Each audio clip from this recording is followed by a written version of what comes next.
Bonjour et bienvenue au podcast Jason Ergo, le podcast des étudiants en ergothérapie. Nous sommes de retour en force pour une deuxième saison.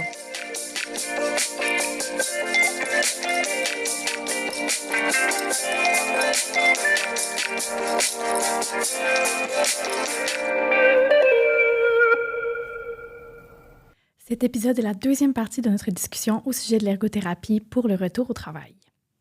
Donc, tu as mentionné un peu le devoir d'un peu trianguler toute l'information, de faire une bonne évaluation. Est-ce que ça vous arrive de faire des évaluations de poste de travail? Si oui, comment ça se passe un peu d'aller dans leur milieu ou est-ce que vous demandez des vidéos? Comment ça se fait? Moi, je fais un petit peu tout ça. OK. Donc, en général, pour les cas plus faciles, je vais demander aux clients là, d'amener des photos, d'amener des vidéos là, de leurs tâches de travail. Là. Donc, les cas plus complexes en industrie et tout ça, c'est en général, là, je vais plus référer soit à l'ergonome sur place. On a déjà eu à la clinique une ergothérapeute aussi qui se déplaçait là, pour faire ce type d'évaluation-là. Présentement, on fait affaire plus avec un consultant en ergonomie là, qui fait ça. Les cas, je dirais, un peu plus complexes, où est-ce qu'on sait là, qu'il peut y avoir là, différents endroits dans l'entreprise où est-ce que la personne là, va travailler, soit en entrepôt, soit sur le plancher, etc. Donc là, il faut absolument aller sur place là, puis voir là, comment c'est fait. Je trouve ça toujours drôle, là, des fois, là, quand je demande aux clients, là, envoie-moi des photos de ton poste de travail, sans que je dise que le client doit être sur la photo, là, parce que des fois, il prend la photo là, du poste de travail, là, que ça peut être très, très adéquat là, pour monsieur, madame, tout le monde, là, mais pas nécessairement pour lui. Là, fait que, là, j'ai appris avec cette consigne-là, il faut que tu sois dessus. L'autre consigne que je dis aux clients, c'est faut que tu travailles, il faut que tu bouges, il faut que tu fasses la tâche que tu fais habituellement. Il ne faut pas que tu poses pour la photo, pour la vidéo, là, puis que tu sois plus ou moins, je dirais, immobile. Donc, mais une image vaut 1000 mots. Puis très souvent, au rendez-vous d'après, là, quand le client revient, je m'assois avec lui ou avec elle, puis la personne elle-même réalise les mauvaises postures, les mauvaises distances là, du matériel, des outils et tout ça là, qu'ils utilisent. Là. Fait que, notre travail, des fois, est à moitié fait. Quand on s'assoit avec le client puis on dit « Qu'est-ce que tu vois qui n'a pas d'allure là, dans ce que tu fais? » Puis eux-mêmes vont trouver les problématiques. Là. Donc, oui, en général, on le fait comme ça pour les cas plus simples. C'est arrivé là, quand même plusieurs fois, pas dans les derniers mois, là, mais que je sois déplacé sur place. Là, puis là, on voit aussi dans quel contexte, là, je dirais plus d'environnement physique, là, la personne travaille, est-ce qu'il y a beaucoup de bruit ou pas? Des fois, là, sur une vidéo, là, on est plus focusé là, sur l'endroit où le client travaille, mais des fois, il peut y avoir plein de distractions. Les personnes qui parlent fort et tout ça, là, pendant qu'on est sur place. Et les tâches qu'ils ont à faire là, comme telles, là, des fois, là, bon, on a en meilleur sens là, des proportions et tout ça là, quand on est sur place. Quand on est sur place aussi, là, il y a l'autre... on ne se présente pas comme ça, là, je m'en viens. Là. Donc, il y a un protocole à suivre quand même. Il faut que le supérieur immédiat soit averti. Là, des fois, là, s'il y a un syndicat sur place, il y a un représentant du syndicat aussi qui est là sur place. Il y a certaines tâches, là, des fois, qu'on va observer la personne même en train de les réaliser, mais si on sait que la personne est à risque de se blesser, bien là, ce n'est pas la personne qui va réaliser ces tâches-là. On va observer plus un collègue là, qui est en train de faire les mêmes tâches. Là, puis là, on voit le type là, de mouvement répétitif, le type d'amplitude de mouvement que la personne a à faire. On peut prendre des mesures aussi de levée de charge et tout ça là, pour documenter là, nos observations. Donc, quand on dit triangulation, moi, j'aime ça quand c'est moi qui l'ai fait, je connais déjà les difficultés du client, je sais déjà ses limitations, j'aime pas dire limitations, mais ses difficultés, parce que, on l'a déjà suivi là, pendant un certain temps. On arrive sur place, donc on a déjà cet ensemble-là d'informations. On arrive sur place, on regarde comment le milieu physique est disposé, comment la personne fait ces tâches-là de travail qui lui sont demandées. Et donc là, on doit faire la triangulation de ces informations-là. Donc, les difficultés, le milieu physique aussi, là, de quelle façon là, qui se présente, et le type de tâches ou les activités que le client a à faire. Là. Donc, est-ce que ces trois éléments-là sont compatibles? Où est-ce qu'ils sont les obstacles? Où est-ce qu'ils sont les difficultés? Tout ça, c'est à partir du résultat de cette analyse-là qu'on arrive à un argumentaire. Là. Donc, est-ce qu'on doit modifier les tâches ou est-ce qu'on doit modifier le milieu? Est-ce qu'on doit continuer à améliorer les capacités ou au contraire, on a beau tout essayer, la personne va atteindre un certain niveau d'incapacité, puis on ne répondra jamais aux exigences là, ni du milieu, ni des tâches comme telles. Là. Donc, c'est vraiment nos conclusions, c'est à partir de l'analyse là, des trois éléments ou des trois ensembles d'éléments là, qu'on a observés, évalués et mesurés. Puis pour ma part, oui, j'ai fait tout au long de ma carrière en réadaptation au travail, des évaluations de postes de travail. C'est vraiment enrichissant. En fait, même, on est rendu aussi au niveau de la littérature, on sait que c'est tellement plus la valeur d'être dans l'environnement de travail, de faire ces évaluations écologiques-là, c'est vraiment plus probant que de travailler très longuement en milieu clinique où on n'a pas vraiment l'ensemble des facteurs puis des exigences qui sont requises par le travail.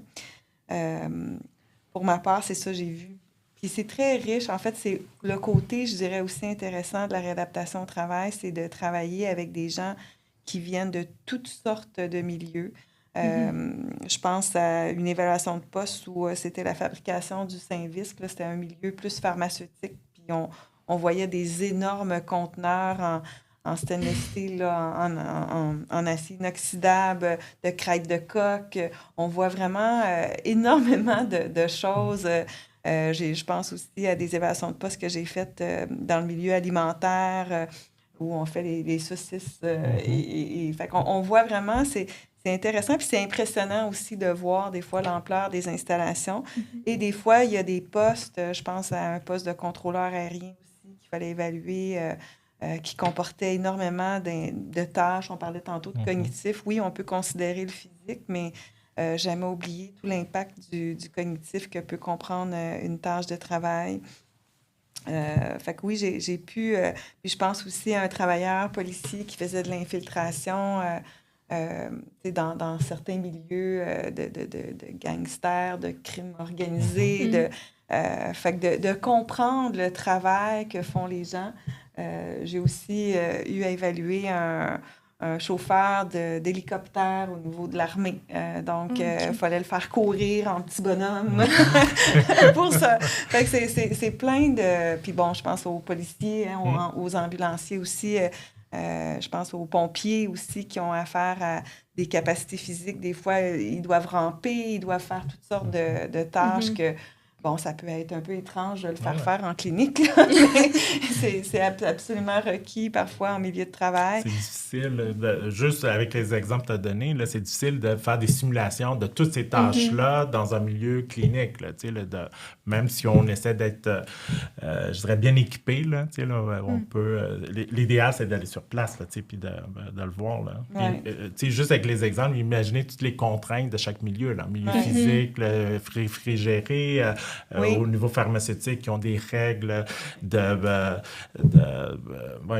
propriété sanitaire qui sont hyper exigeantes. Là, ils doivent porter des uniformes particuliers, là, des gants particuliers aussi. Là, donc, c'est vraiment super enrichissant. Puis on apprend tellement de tous ces domaines-là qui sont très inconnus là, de monsieur et madame tout le monde. C'est ça, les camionneurs, si on évalue des gens qui ont comme fonction d'être camionneurs, de vraiment vivre ce que peut être les vibrations, mesurer les enjambées qui sont nécessaires aussi pour gravir dans une vanne.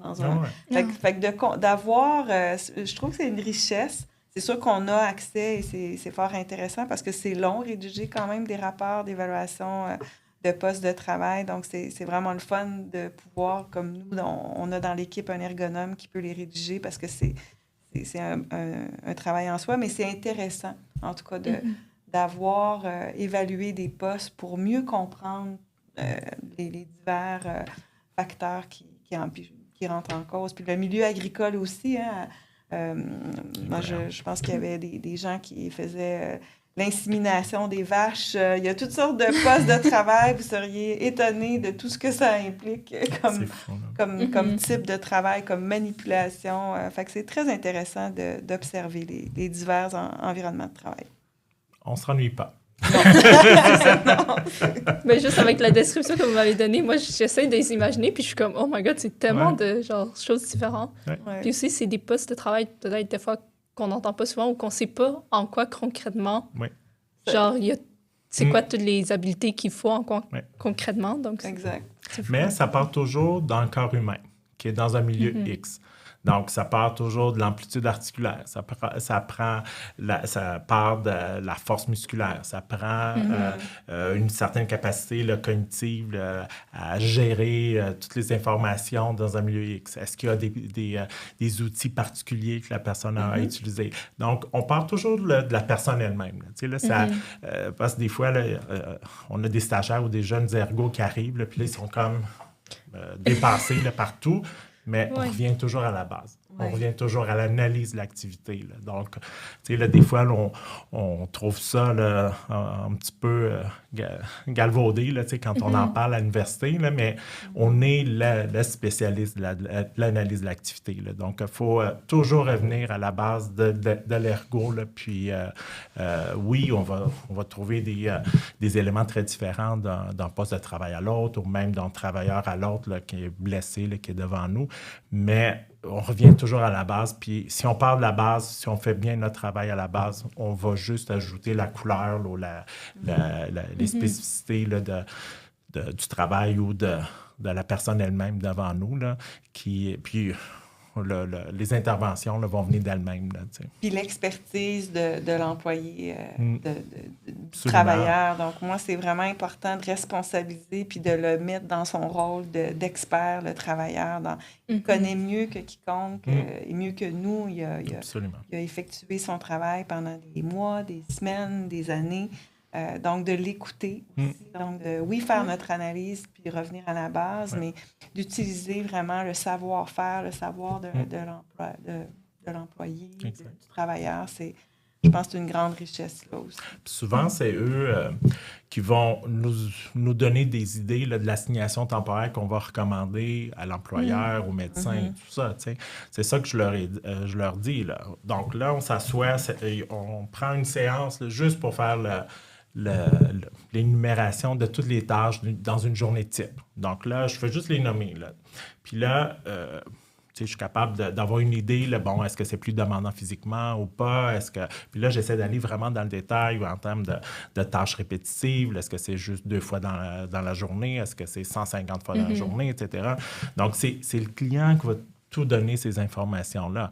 Donc, puis là, on part à partir de ça, puis là, on se dit, bon, là, il faut qu'on prévoie une assignation temporaire ou un retour progressif au travail sur X semaines. Donc, qu'est-ce que tu penses? Donc là, c'est vraiment un échange là, avec le client devant nous. Qu'est-ce que tu penses que tu serais capable de faire avec ce que tu es capable déjà de faire chez toi, de ce que tu es capable de faire en clinique et tout ça? Qu'est-ce que tu serais capable de faire parmi cette liste-là dans les 2 premières semaines? Donc là, c'est vraiment un échange comme ça.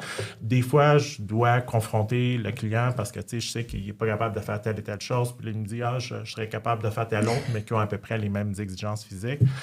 Mais, c'est un travail là, vraiment ensemble. Puis, très souvent, ils sont super satisfaits parce qu'on les a écoutés. Déjà ça, là, c'est pas moi qui ai décidé, ben là, tu vas faire telle et telle chose sans trop tenir compte là, de son expertise. Là. C'est lui qui est l'expert là, de ses tâches de travail. Des fois, il fait ça depuis 15-20 ans. Là, il y a des fois plus. Là, Fait que c'est super enrichissant là, de faire ça. Puis le médecin... Il est super content, là. On a déjà fait le travail.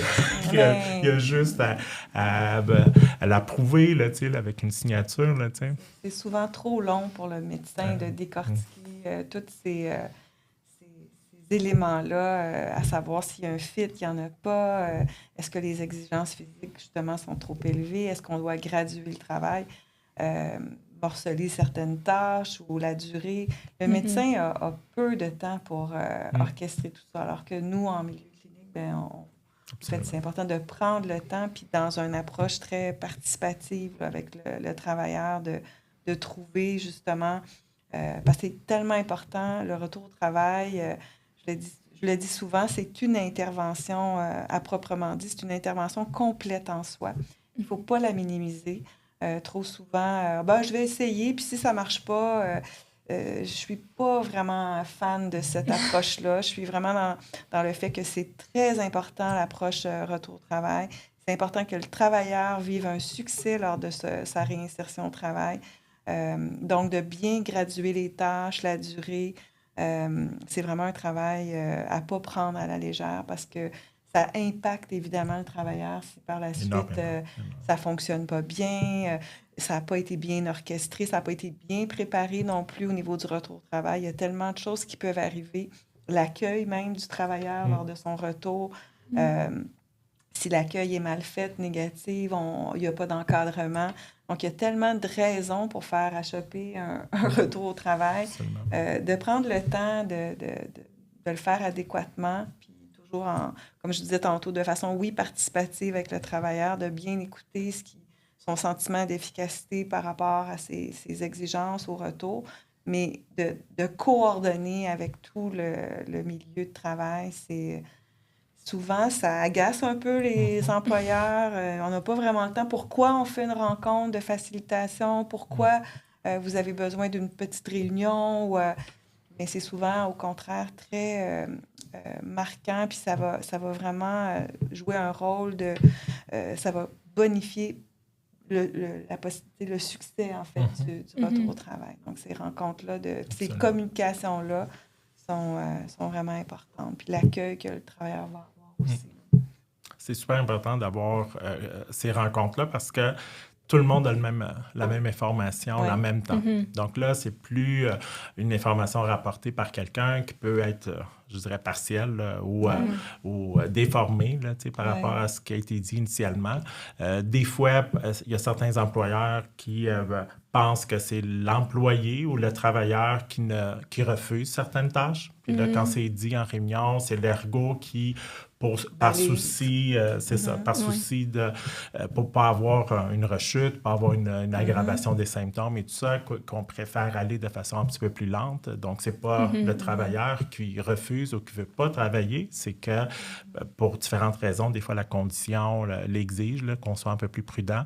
Donc, des fois, ça remet les pendules à l'heure pour tout le monde. Là, le conseiller aussi, des fois de la CNSST, la SAC qui est là, des fois c'est quelqu'un de l'assureur aussi. Là. Donc, tout le monde a la même information parce qu'on ne se parle pas toujours à chaque semaine. Donc, en général, on a ce type de rencontre-là quand on est prêt à faire un essai de retour au travail là, en bout de ligne. Là, mais non, je serais curieuse un peu, est-ce que vous avez un cas qui vous a plus marqué ou que vous vous êtes dit, c'est la raison pourquoi je suis là, c'est pourquoi je veux faire ce travail-là en retour au travail? Donc, ce type, j'ai pensé à un cas qui est représentatif, là, je dirais un petit peu là, parce que j'en ai quand même beaucoup de cas qui me viennent en tête, là, des beaux succès, des fois des moins beaux succès pour nous, mais que des fois, là, c'est qu'on est allé au bout là, de la réadaptation, puis bon, la personne a dû accepter là, d'être en invalidité là, parce que les séquelles étaient trop grandes et puis la possibilité d'un retour au travail là, je dirais, c'était évaporé là, au fil du temps. Je pense, entre autres, à un cas, un monsieur là, début quarantaine qui a subi un écrasement là, de ses doigts. Je l'ai vu assez rapidement parce qu'on a un bon en corridor, là, je dirais, là, avec les plasticiens à l'hôpital de la Cité de la Santé là, à Laval. Donc, le patient qui nous arrive dans la première semaine post-accident, les blessures encore en train de guérir, beaucoup de douleurs, là, donc une douleur de type neuropathique qui, avec des signes aussi là, on anticipait là, déjà de développement de syndrome douloureux régional complexe qui s'est confirmé là, dans les semaines qui ont suivi. Donc, un client déjà à l'évaluation initiale qu'on sentait très anxieux, là, qui posait beaucoup de questions là, sur ses symptômes, sur le pronostic, sur qu'est-ce qui va arriver dans l'avenir. Là, puis là, on est à la première rencontre, puis il essaie déjà de se projeter là, au retour au travail. On voyait qu'on avait du travail à faire, puis effectivement, là, on a eu beaucoup de travail à faire avec cette personne-là.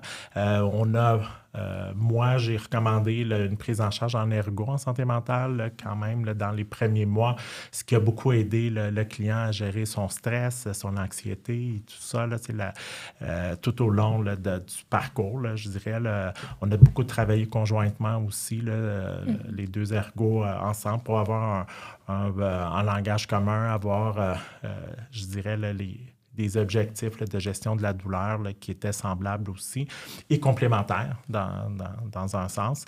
Ce client-là, je l'ai vu pendant une bonne année. Et je peux dire, là, parce que dernièrement, il m'a contacté, là, il a eu son évaluation finale, il a réussi à reprendre un travail à l'intérieur de la même compagnie, là, mais plus comme je dirais, responsable de la qualité là, des pièces là, métalliques là, qui produisent là, dans sa compagnie. Là.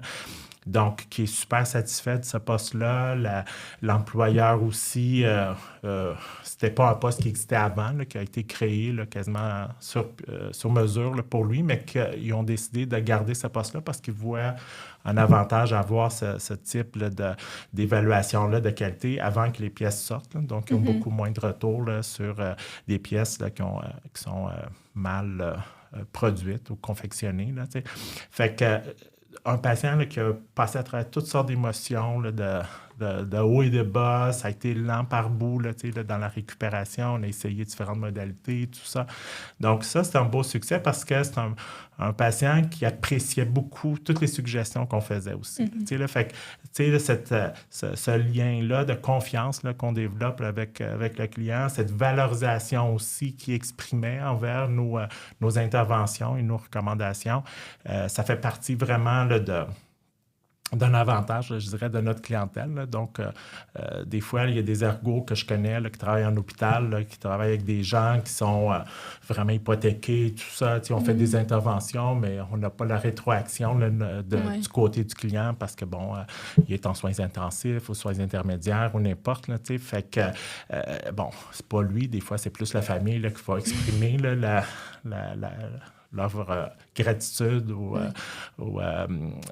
la reconnaissance qu'ils ont envers les interventions qu'on fait. Mais avec la clientèle qu'on a, on l'entend pratiquement tous les jours. Merci de m'avoir écouté. Merci d'avoir validé la douleur que je ressens. Merci des recommandations. Là, je l'applique puis je vois le bienfait. Merci de me ralentir. Donc, j'entends beaucoup ça parce que des fois, c'est dans la nature humaine là, de vouloir être performant, de vouloir aller de l'avant là, sans trop s'écouter, là, les symptômes qu'on peut développer. Et le fait de leur dire, regarde, tu vas en faire moins, mais tu vas gagner plus.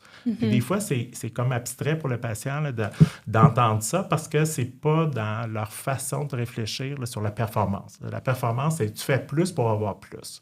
Puis, sauf que quand tu es dans une situation de douleur chronique, ben, c'est pas en défonçant tes limites là, que tu vas gagner plus. Là. Très souvent, tu tournes en rond. Là, t'en fais plus, puis les symptômes sont plus aussi. Puis là, tu es frustré, tu es fatigué, là, tu arrêtes, là, puis, parce que tu n'as pas le choix. Puis là, dès que tu repars, la douleur est là encore, etc.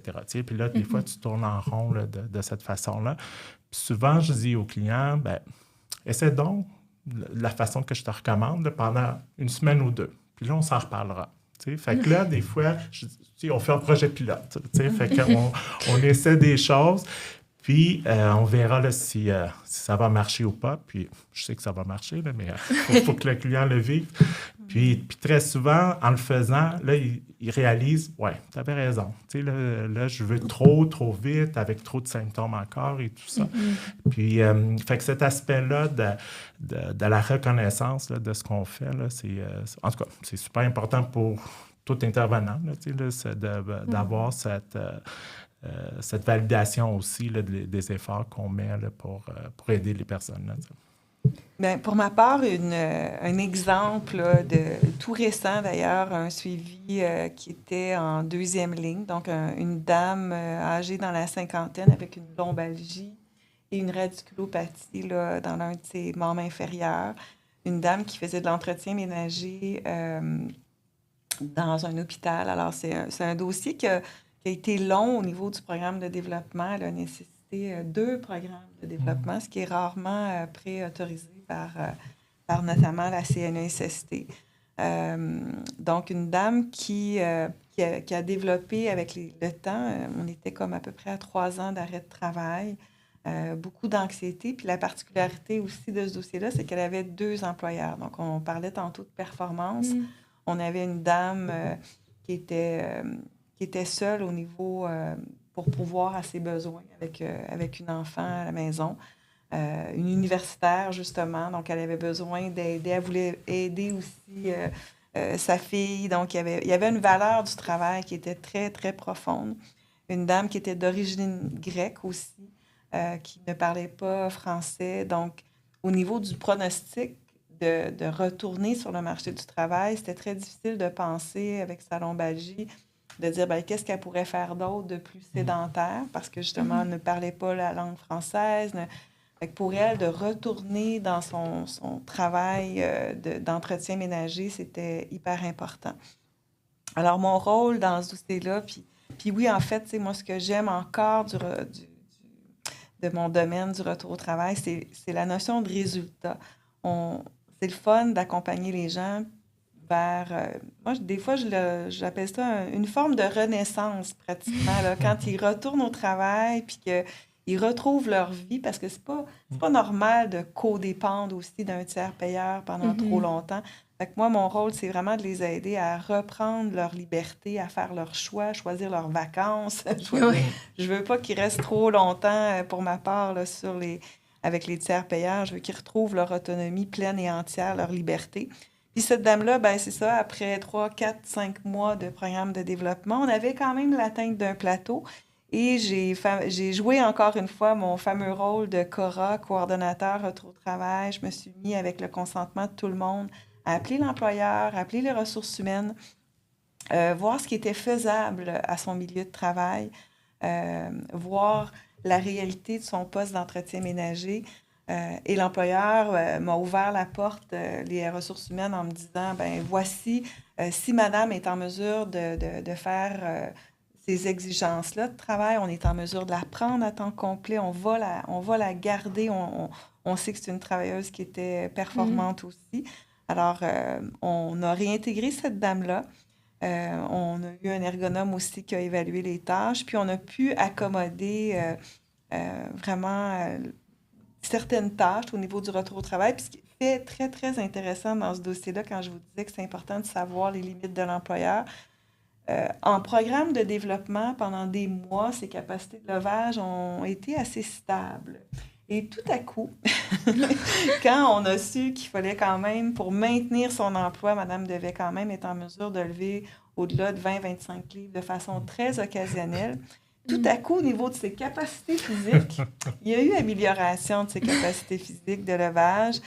Donc, on a pu déterminer qu'il y avait faisabilité, il y avait un fit entre ses capacités fonctionnelles et l'employeur. Puis l'employeur a quand même été accommodant de son côté en permettant d'exclure certaines tâches plus à risque, puisqu'elle avait quand même, avec la radiculopathie au membre inférieur, certaines tâches dans les escabeaux, travailler aux urgences, décrocher des gros rideaux là, qui font partie des salles d'examen dans les... Donc, on a pu exclure certaines tâches. D'où l'importance, encore une fois, moi, je pense, de travailler avec le milieu de travail, oui, avec la personne, puis oui, je dirais quand même, il y a les capacités physiques, fonctionnelles qu'il faut bien évaluer. Il ne faut pas négliger tout le contexte psychosocial et les enjeux les gens peuvent choisir de faire un petit effort de plus parce qu'ils savent qu'il y a un enjeu majeur de gagner ou de perdre leur milieu de travail. Donc, la motivation, encore une fois, le sens au travail pour cette dame-là était très, très grand.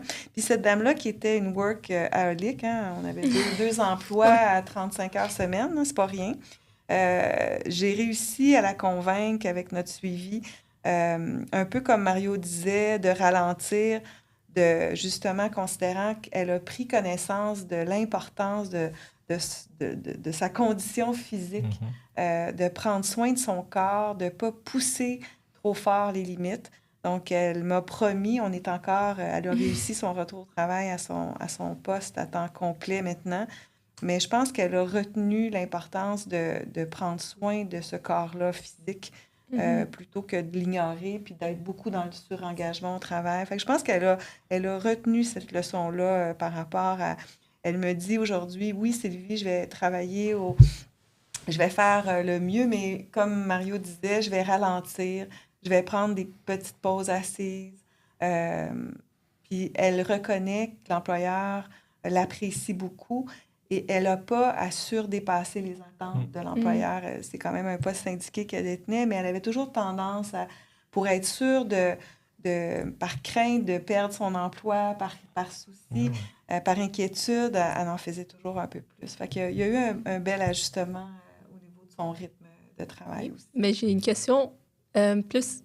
Vous avez mentionné un peu qu'elle a la culture grecque, qu'elle a des valeurs différentes. Je me demande si les valeurs, les cultures de travail aussi de différents milieux, ça affecte beaucoup comment la personne pense ses valeurs.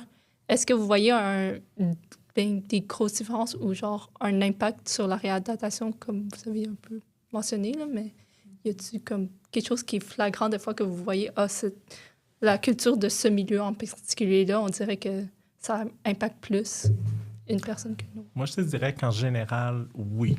Donc, il y a des différences. Tu sais, sans rentrer dans les préjugés, il faut tenir compte là, du contexte là, du background, là, par manque de mots en français, là, de la personne, là, tu sais, là, de son origine culturelle et tout ça.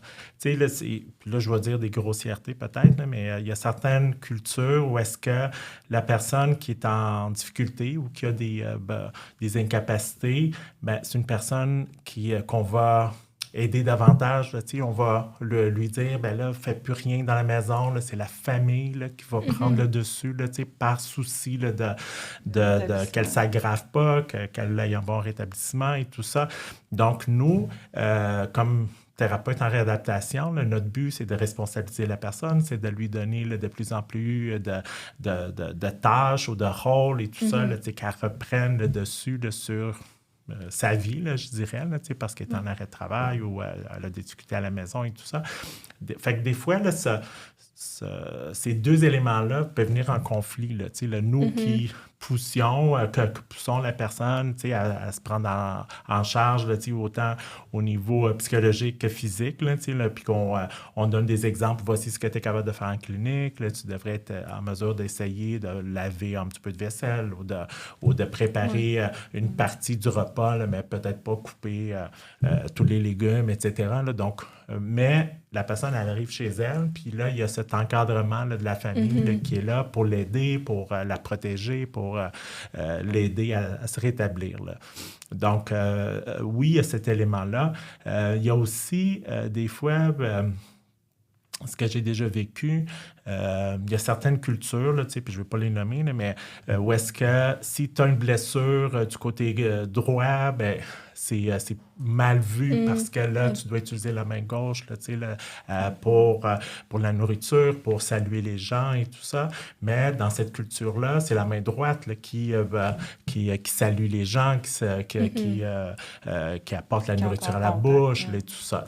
Fait que là, en général, ces gens-là vont s'isoler davantage là, parce que là, ils ne veulent pas se mettre dans un contexte là, je dirais social, où est-ce qu'ils vont être un petit peu rejetés ou ils vont être un petit peu mis de côté parce que, tu sais, pas qu'on les juge, là, mais qu'on les voit d'une autre façon, là. Il y a aussi le vécu de la douleur qui est différent, là. Tu sais, ça, il faut en être conscient. Dans certaines cultures, la douleur peut être vue de façon très dramatique là, versus certaines autres cultures où est-ce qu'on peut avoir mal à 8, 9 sur 10, mais on dit qu'on a un peu mal. Donc là, il faut aussi être un petit peu sensible, là, je dirais, à ces différences-là. Moi, je suis d'origine portugaise, là, fait que, tu sais, la culture méditerranéenne, là, tu sais, il y a certains préjugés, puis je le vois dans mon quotidien, c'est pas juste des préjugés. En général, les gens sont un peu plus dramatiques par rapport à la douleur, là. On leur demande la douleur sur 10, là, ça c'est notre première évaluation, là, l'échelle numérique. Puis la personne, quasiment une fois sur 2, sinon plus, va dire 14-15 sur 10. Là, puis on vient de leur dire que la balise du 10 sur 10, c'est déjà une douleur où tu dois aller à l'hôpital, là, là, qui est vraiment insupportable. Donc, faut prendre des fois avec un grain de sel là, certains éléments, mais il faut en tenir compte aussi. Quelqu'un qui va catastrophiser là, son expérience douloureuse, il faut ajuster, là, je dirais, notre prise en charge là, en fonction de ça. Là, est-ce qu'on doit aller vers quelqu'un en santé mentale ou pas là, pour nous aider? Puis là, il faut choisir les mots aussi. Parce que, puis là, je sors peut-être un petit peu du côté juste culturel, mais en général, il y a toujours des préjugés par rapport à une prise en charge en santé mentale. Donc, je trouve que le fait de proposer une ergo qui va aider dans la gestion de la douleur chronique passe mieux que de dire je vous réfère un ergo en santé mentale. Donc, l'expression santé mentale, c'est encore péjoratif, là, un tabou aussi. Puis là, on parle d'ergo qui est déjà une branche un petit peu collée à l'ergo santé physique. Là, on ne parle même pas de psychologie, là, parce que là, c'est une coche au-dessus là, pour certaines cultures. Donc oui, d'après mon expérience, là, il y a ces éléments-là qu'il faut en tenir compte, mais dans la culture québécoise, il y a aussi des gens qui vont être très dramatiques, des gens qui vont gérer la douleur aussi, là, les difficultés de façon différente aussi.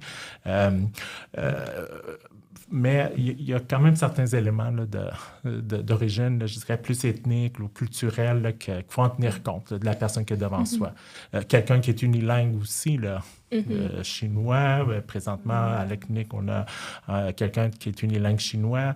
On a beaucoup d'Arméniens, d'Arabes aussi. Là, j'ai eu dernièrement quelqu'un qui était unilingue arabe. Mais il faut qu'on gère le client avec un interprète. Donc, est-ce que notre information est un petit peu perdue dans l'interprétation que cette personne-là va faire de ce qu'on lui a dit et aussi de l'information ou la réponse que la personne nous donne? Donc là, il faut accepter qu'il y ait peut-être un petit peu de perte d'information ou de subtilité là, dans les réponses ou dans les consignes qu'on leur donne ou dans la question qu'on leur pose. Il faut l'accepter. Donc, mais ça n'empêche pas qu'on puisse intervenir là, puis faire des avancées quand même là, dans ces dossiers-là. Si je résume, Mario, en tout cas, moi, l'aspect culturel, je trouve que c'est de plus en plus, en fait, avec le multiculturalisme aussi, là, qui est omniprésent au niveau du travail. Donc, c'est essentiel d'avoir une approche ultra humble, je dirais, avec les cultures. Puis je dirais de s'approcher, en fait, d'apprendre avec beaucoup d'humilité des éléments culturels de l'individu parce qu'on parlait tantôt du sens du travail et du sens au travail. Ça va avoir un énorme impact. Et le rôle social aussi, au plan culturel, je pense à des cultures où... tu parlais tantôt, le rôle de l'homme, le pourvoyeur, est extraordinairement important. Donc, même si la personne est à domicile, ne voit pas la prise en charge des tâches courantes, donc s'isole, puis devient aussi dans une espèce d'aliénation occupationnelle parce qu'il n'y a plus de valeur, il n'y a plus de travail, et son rôle essentiel, puis son occupation principale était le travail. Donc, quand on le retire, ça ne fait pas sens pour cette personne-là de se mettre à faire la nourriture, de se mettre à cuisiner. Donc, Donc, moi, je pense qu'il faut avoir beaucoup d'humilité, puis aujourd'hui, vraiment essayer de s'approcher, comprendre l'aspect culturel. Puis moi, je vois que quand on traite une personne où on est de même culture, comme dans notre équipe, on a des gens qui sont de cultures diverses, c'est un facilitateur si on est de même culture. On rejoint plus rapidement, justement, la personne. Il y a moins de méfiance, peut-être, de préjugés de part et d'autre. Fait que moi, je vois ça comme un effet facilitateur. Même dans notre équipe Ergo, quand arrivent des gens qui parlent plusieurs langues, qui sont de cultures diverses, moi, je leur dis bravo, c'est un atout, on a besoin de vous, parce que c'est un élément extraordinairement facilitant quand on est de même culture. Donc, moi, je dois nécessairement me rapprocher de ça, mais j'ai pas les connaissances d'emblée. Là. Donc, ça demande plus de temps, je dirais, pour bâtir le lien. Puis pour juste ajouter, ces gens-là, où il y a beaucoup de gens qui arrivent d'autres pays où est-ce que le système de santé est très différent aussi. Donc, dans d'autres endroits, ailleurs dans le monde, c'est le médecin qui décide tout. Donc, l'autre élément aussi, c'est la méconnaissance de ce que c'est la CNSST, de ce que c'est la SAC. Là, ça, c'est très propre au Québec. Là, qu'est-ce qu'on a droit ou pas? Est-ce que l'employeur doit suivre un petit peu ce que la CNSST va lui suggérer là, pour le retour au travail? Là, le fait qu'il y a beaucoup de méfiance envers l'employeur, méfiance des fois envers le système médical aussi, là, parce que ils ont un bagage aussi, là, puis ça, il faut en tenir compte. Là, Fait que je trouve ça fascinant. Donc, d'avoir deux personnes, des fois, là, devant moi, avec deux blessures semblables, mais qui évoluent de façon très différente, incluant les différences culturelles aussi. Là, pas juste la personnalité de la personne ou le contexte biopsychosocial là, de cette personne-là, des fois avec des jeunes enfants ou pas, mais aussi le côté culturel là, qui peut venir affecter l'évolution, là, soit vers mieux, soit vers un ralentissement d'évolution, là, parce que, bon... Il y a l'isolement, parce que... Absolument, là. Il y a une perte de rôle. Je vois que ça fait déjà 1h30 qu'on parle. Wow. Donc, on va conclure en donnant un mot final, puis aussi, juste, qu'est-ce que vous diriez à des étudiants pour leur donner envie de travailler en retour au travail? Bien, moi, je pense que, comme je disais, c'est un milieu vraiment intéressant parce qu'on a une sensation, on n'a pas juste la sensation, on a des résultats. Donc, c'est très valorisant, je trouve, de travailler en réadaptation au travail. Maintenant, ça prend de l'ouverture, il faut être fonceur, avoir une belle confiance en soi. Il faut travailler nos habiletés. Tantôt, j'en parlais de communication, négociation. Donc, il faut avoir un esprit ouvert. Puis, je dirais, oui, beaucoup de confiance pour jouer ce rôle-là d'intermédiaire, de travailler en équipe multi. Toujours, comme je disais, en gardant une belle neutralité, puis toujours en étant quand même centré sur les besoins de notre travailleur. Donc, c'est très enrichissant, puis c'est très valorisant de travailler en réadaptation au travail.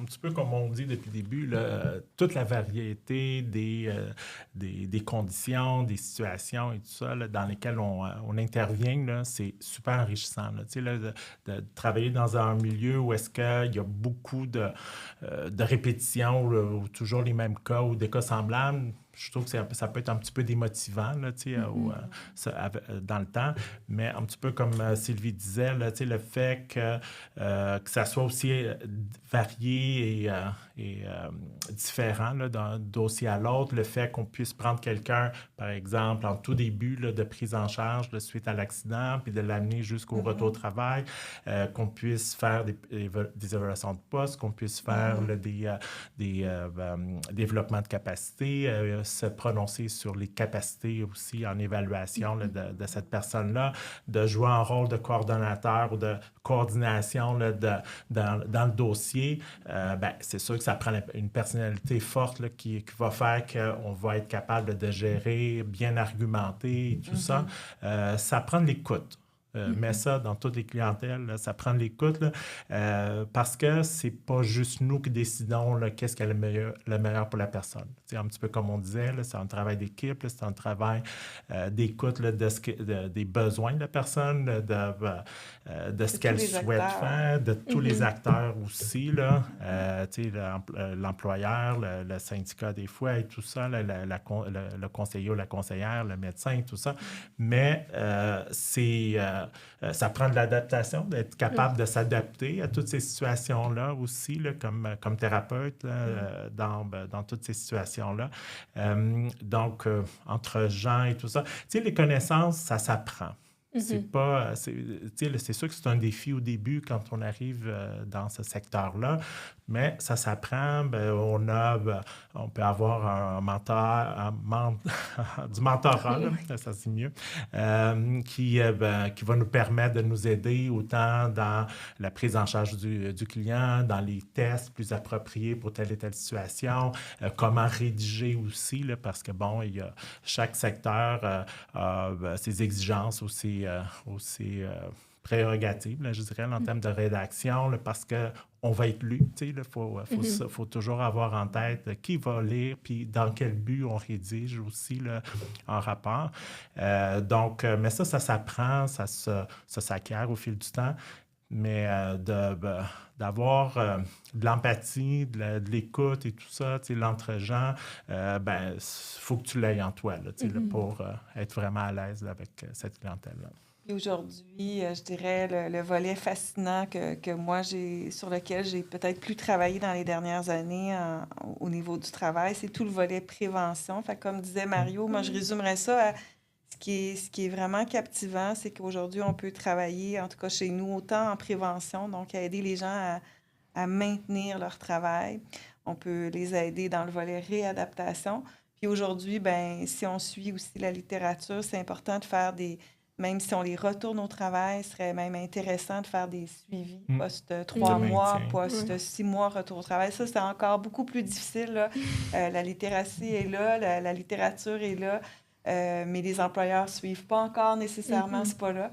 Mais c'est un milieu qui évolue. Puis, comme disait Mario, le fait de pouvoir toucher chez nous au spectre de la prévention au retour au travail, donc de vraiment suivre les gens dans tout leur parcours ou de les maintenir tout simplement au travail en prévention, c'est vraiment, enrichissant. Puis, je parlais tantôt d'avoir un sentiment de faire une différence, d'avoir des résultats.